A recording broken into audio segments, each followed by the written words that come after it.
Ang ganyang statement, mga kababayan, ibig sabihin yan, she is resigned to her fate.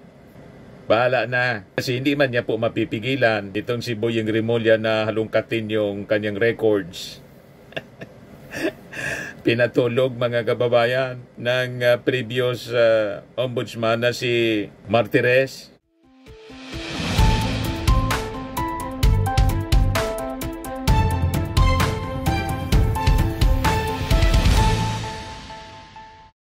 Ito po, mga kababayan, si Dante Maravillas, Bicolano vlogger, broadcast journalist from Albay.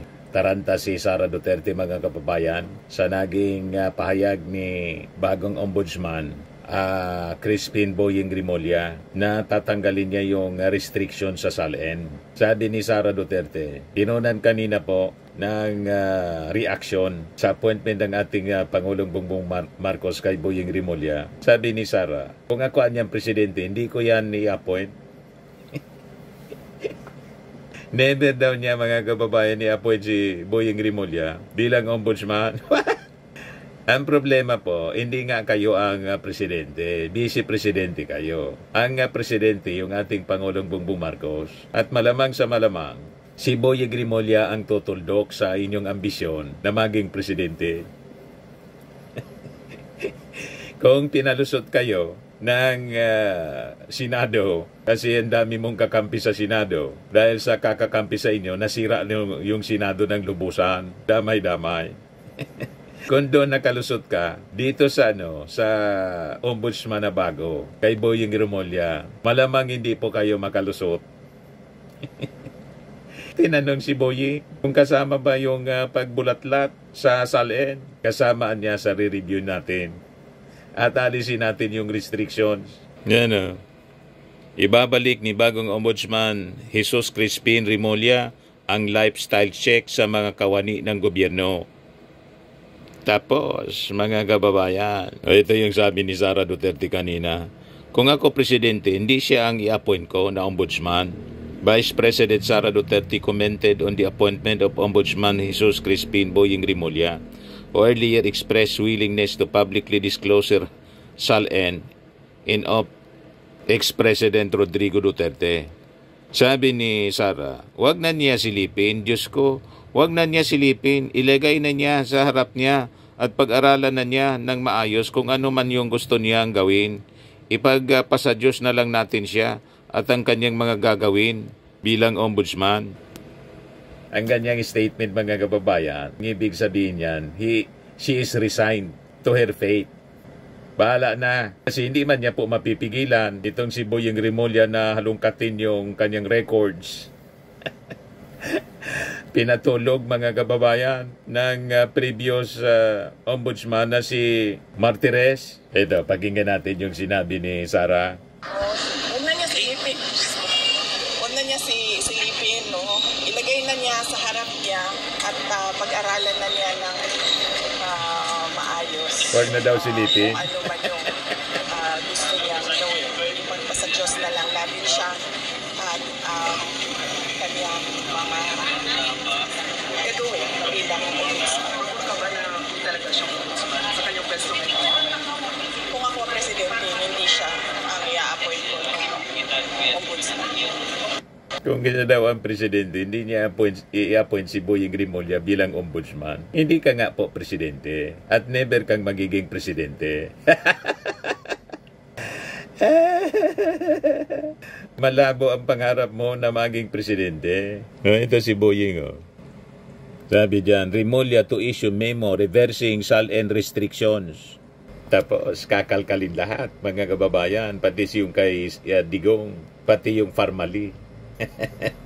Sabi ni Boyeng, magpapalabas na siya ng memorandum next week to make the statements of assets, liabilities, and net worth or SALN of public officials accessible to the public. It's going to be policy. Inaanda lang namin ang mechanics. Baka next week, baka pwede na. Sabi po ni Rimulya. We might start releasing the SALN already. I will ask them to make available this information. But of course, we need requesting parties to ask for specific information, not the whole file.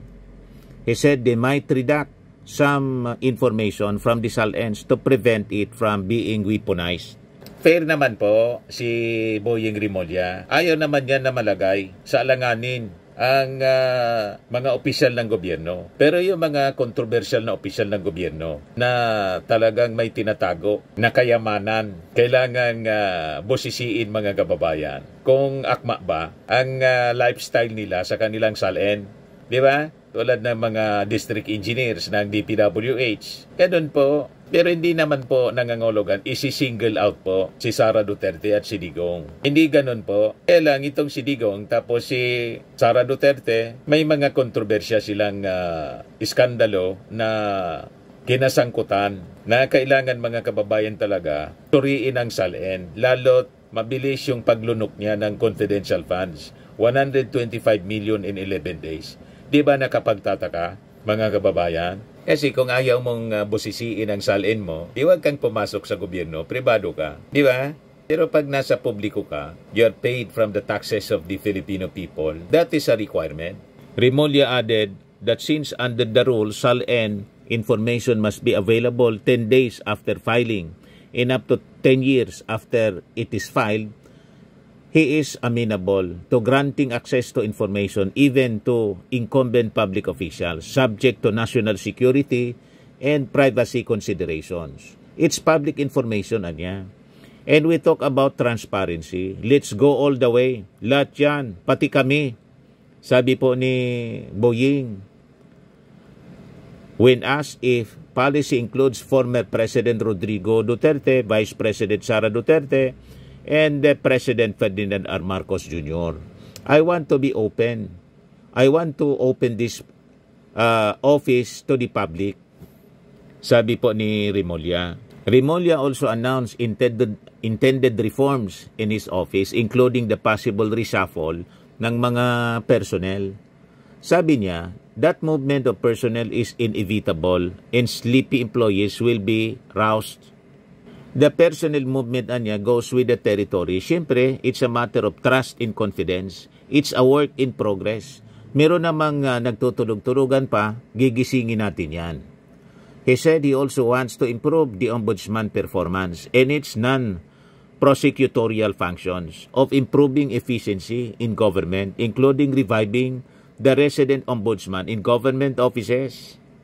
Wala Yung ombudsman po, hindi man naman po lahat. Pati yung ombudsman po, nahawa na sa korupsyon. Naging kasabwat na ng mga sindikato. Kaya natutulog na lang. Nakikibahagi na rin po sa nakaw. Ganon. Pero may mga mabubuti pa rin pong tao. Importante, yung mga maayos sa gobyerno, isupport natin po. Hindi yung maayos sa gobyerno, sinisiraan. Di ba?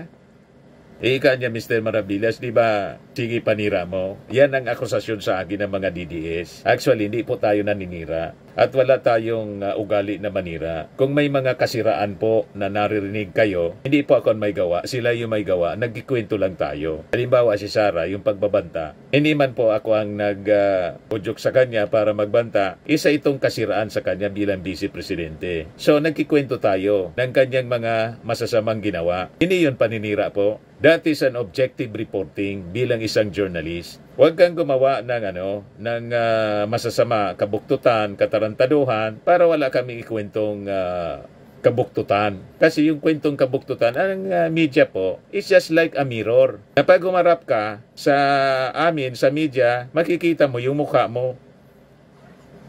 Mirror nga kami. Kung anong ginagawa mo, kung may uling ka, may bahid ka sa iyong mukha, makikita mo yun sa amin, yung uling mo sa mukha. Ganon kami.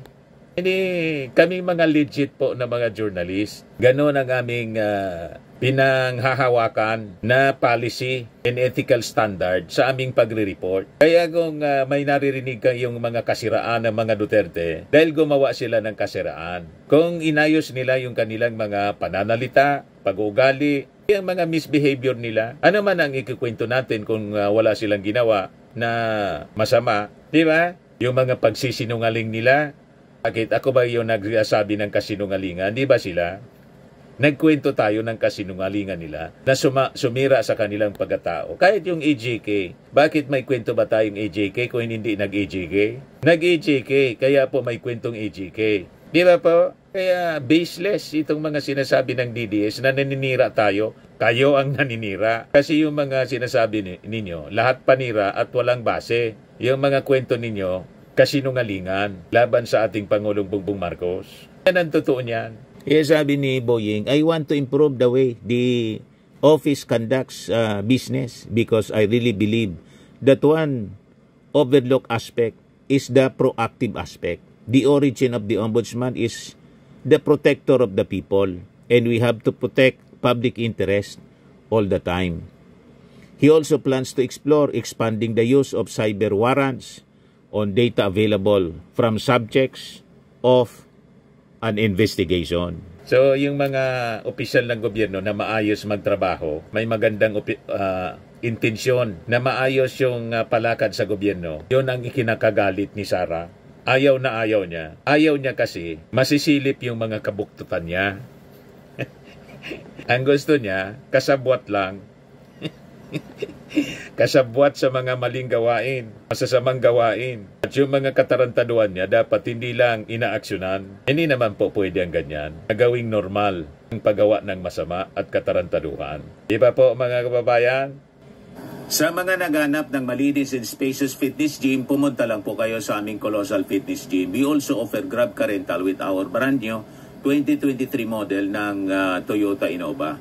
We also accept booking for those who are planning to travel via PAL, Cebu Pacific, and other airline companies, local and international, and bills payment for Meralco Bills, PLDT, Aleco Bills, etc. Ang Colossal Fitness Gym is located at 3rd floor Security Bank Building, Landco Business Park, Legazpi City, Albay. For inquiries, look for Chilon Maravillas. Contact number 0966-802-0949. Yan yung aming Innova. Lagi na pong matao sa amin.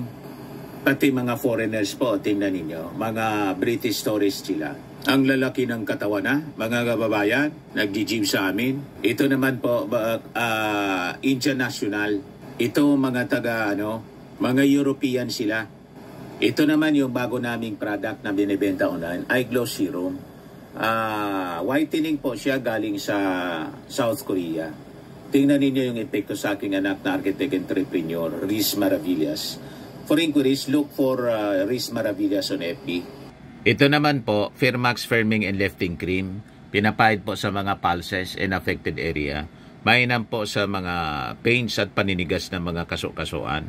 Ito po, Automax Radiant Serum. Sa mukha naman yung application. Anti-aging po siya. You will look 10 years younger than your age. Ito naman po yung bagong product naming binibenta online. I am a worldwide amazing pure organic barley powder drink mix from Australia. Magaling po ito sa mga cancer patients tulad po ng cancer survivor na si Maritone Fernandez. Yung gusto pong ma-maintain yung kalusugan for cancer prevention po, mag-inom po kayo nitong amazing barley. Yan yung iba pang mga celebrity endorsers. For your inquiries at yung gustong magnegosyo, pa-orient kayo sa aking anak, Riz Maravillas. Sa mga mahilig naman po sa mga imported bags and wallets, dumiretso na lang kayo kay Ma'am Eileen Rosales, Eileen Closet. Naka-base po siya sa Amerika.